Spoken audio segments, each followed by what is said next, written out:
Bismillah, Assalamualaikum warahmatullahi wabarakatuh.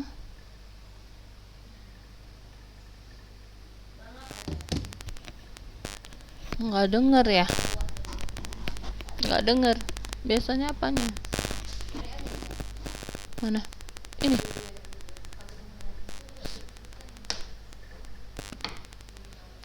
Assalamualaikum warahmatullahi wabarakatuh. Oh. Alhamdulillahirabbil alamin wassalatu wassalamu ala asrofil anbiya'i wal mursalin wa ala alihi wa ashabihi ajma'in, amma ba'du. Alhamdulillah, segala puji syukur kita ucapkan kepada Allah Subhanahu wa taala, yang mana pada pagi hari ini kita masih diberikan nikmat, waktu dan kesehatan untuk melanjutkan kembali pembelajaran kita. Selawat serta salam kita hadiahkan kepada junjungan kita Nabi besar Muhammad sallallahu alaihi wasallam. Semoga kelak kita mendapatkan syafaatnya di yaumil akhir. Allahumma amin.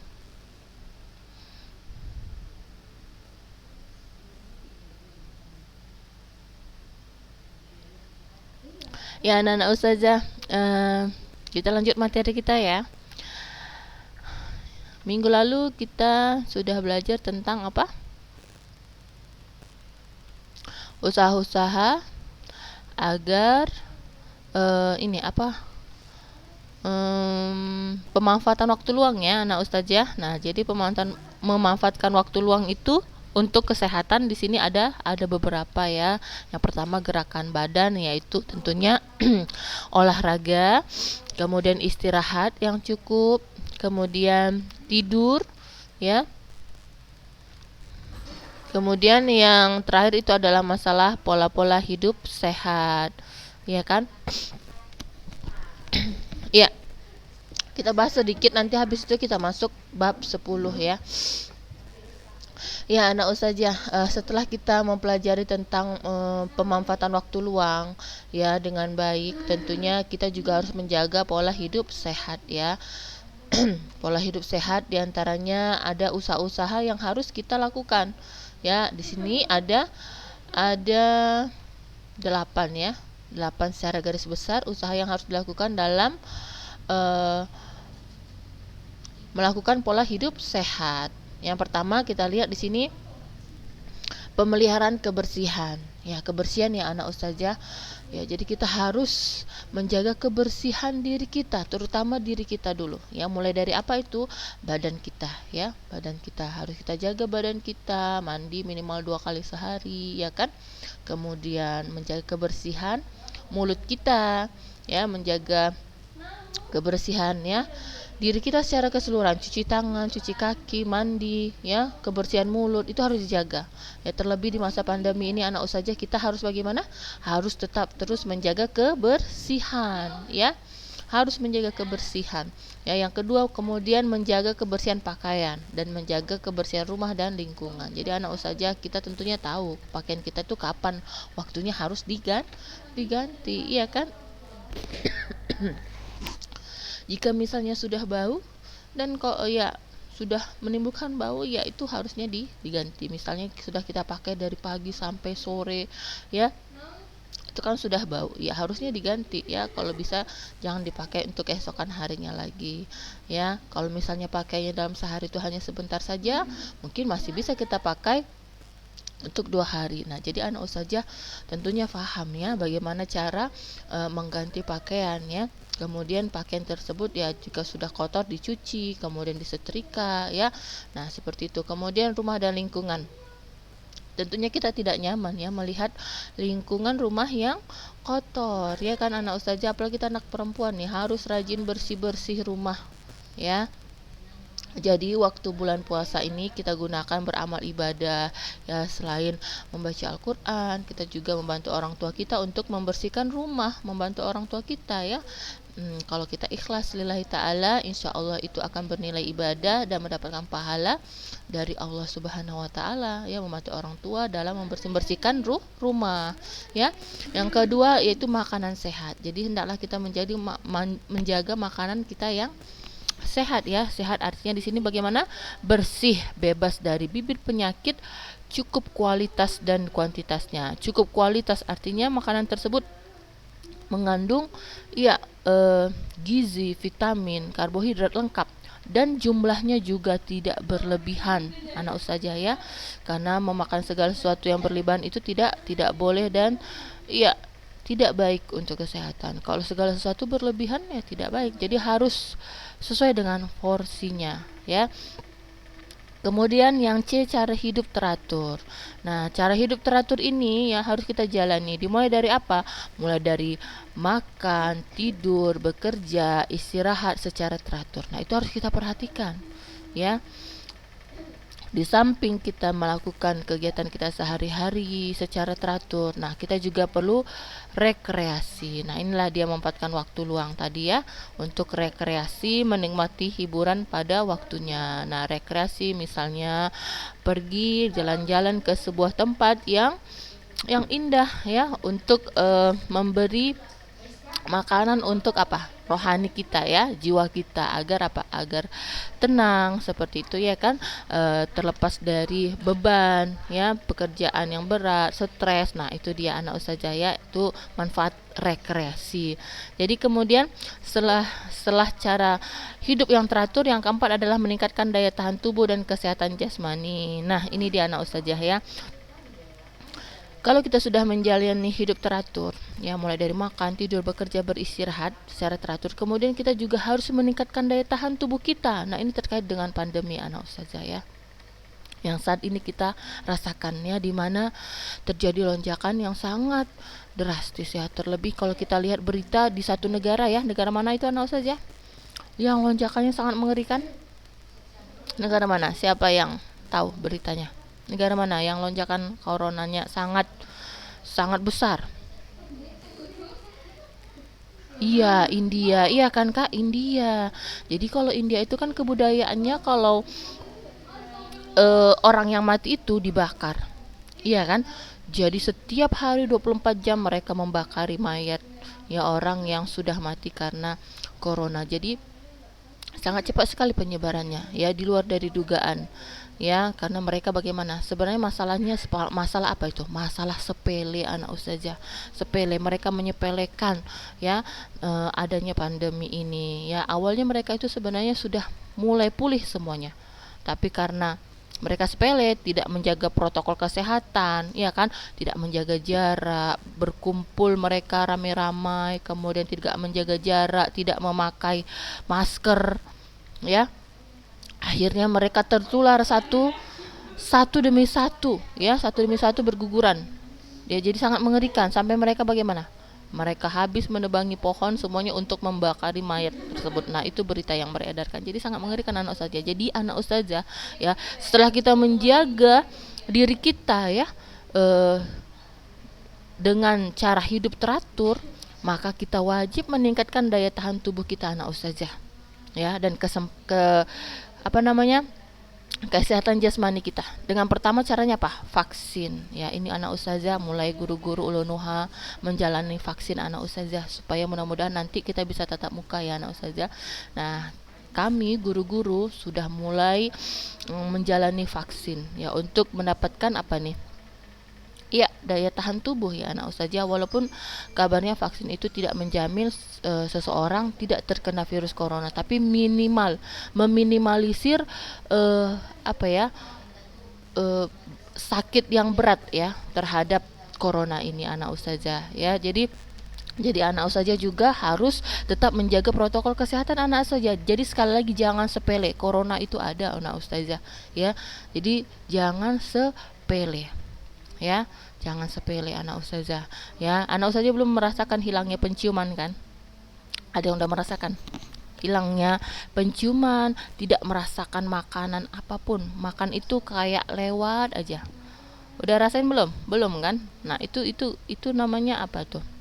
Terkena gejala virus corona itu anak ustazah ya. Bahkan mungkin bisa dikatakan sudah, cuma karena dia antibodinya kuat, jadi insya Allah dia nggak sakit, nggak tumbang, nggak jatuh sakit ya. Cuma hanya dia apa, penciumannya berkurang ya, penciumannya tidak merasakan tercium apapun anak ustazah, mau bau busuk gimana pun nggak tercium Nah, kemudian itu kalau kita makan, alat perasanya itu hilang sama sekali. Mau enak gimana pun makanannya, seenak-enaknya makanan disajikan, itu nggak ada rasanya anak ustazah. Nah, itu kalau kita sudah terkena ya virus corona. Hanya karena antibodinya itu kuat ya, jadi tidak sampai tumbang ya, sakit sampai di apa namanya? Di opname seperti itu anak ustazah ya.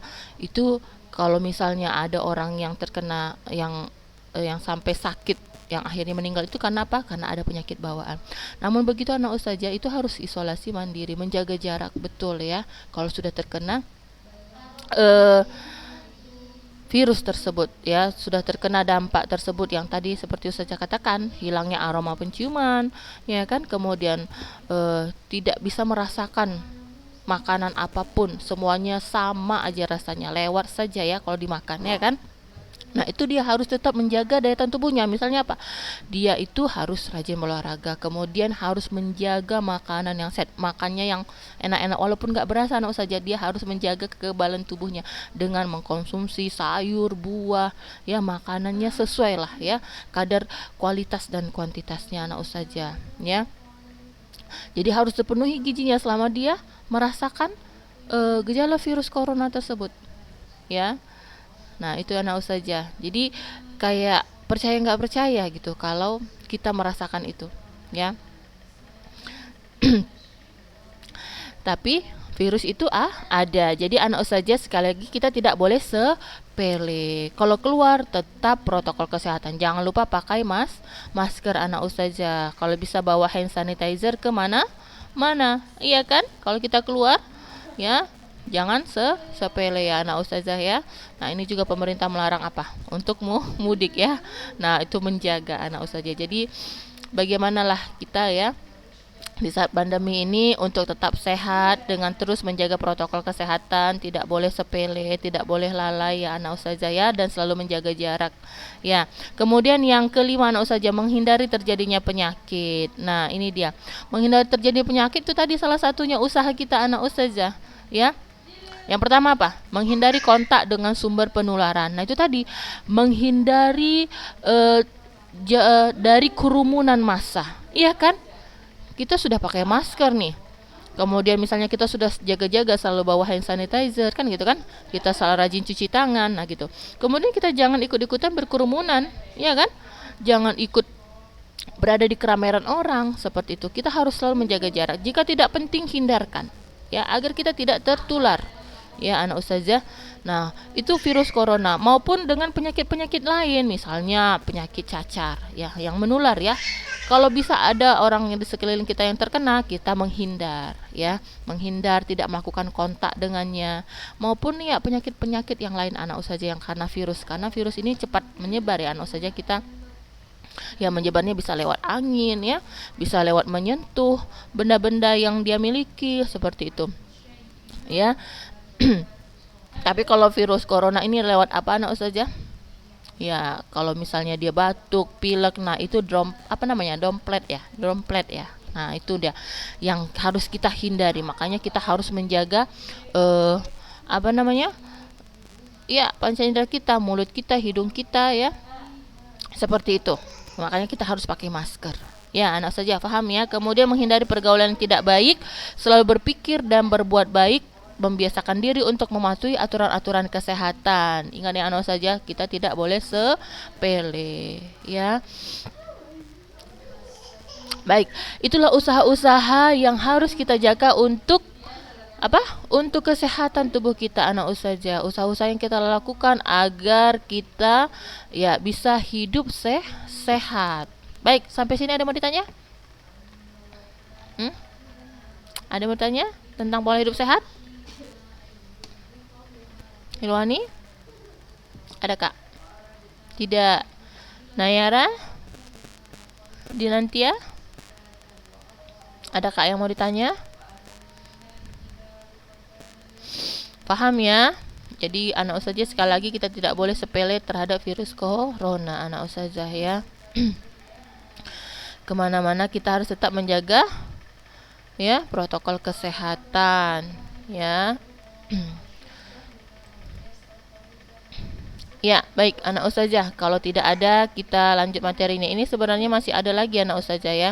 Ini secara garis besar saja. Tambahan dari pola hidup sehat selain menghindari terjadinya penyakit, yang keenam itu meningkatkan taraf kecerdasan dan kerohanian. Caranya apa? Patuh pada ajaran agama.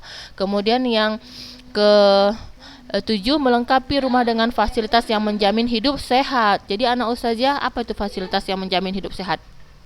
Misalnya ada kotak P3K di rumah, iya kan? Kemudian anak ustazah juga sedia dengan obat-obatan herbal, ya kan? Nah, itu yang menjamin fasilitas yang menjamin hidup sehat. Ada kotak P3K kalau misalnya terjadi kecelakaan kecil atau mendadak ya. Kemudian luka ringan ya. Kemudian ada obat-obatan herbal ya, yang ya harus senantiasa kita konsumsi. Jadi anak ustazah, herbal ini kan walaupun kita sehat, kita juga nggak masalah mengkonsumsi herbal. Ya kan, misalnya anak ustazah rajin minum madu, rajin minum habatus sauda, rajin misalnya minum apa tuh? Minyak zaitun ya. Pernah ngerasain minum minyak zaitun?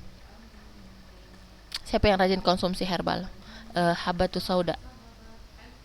Kalau madu udah biasa ya. Iya, anak ustazah, habatus sauda itu masya Allah ya anak ustazah ya, antibakteri dan insya Allah antivirus. Jadi kalau kita, dan dia meningkatkan stamina tubuh kita anak ustazah.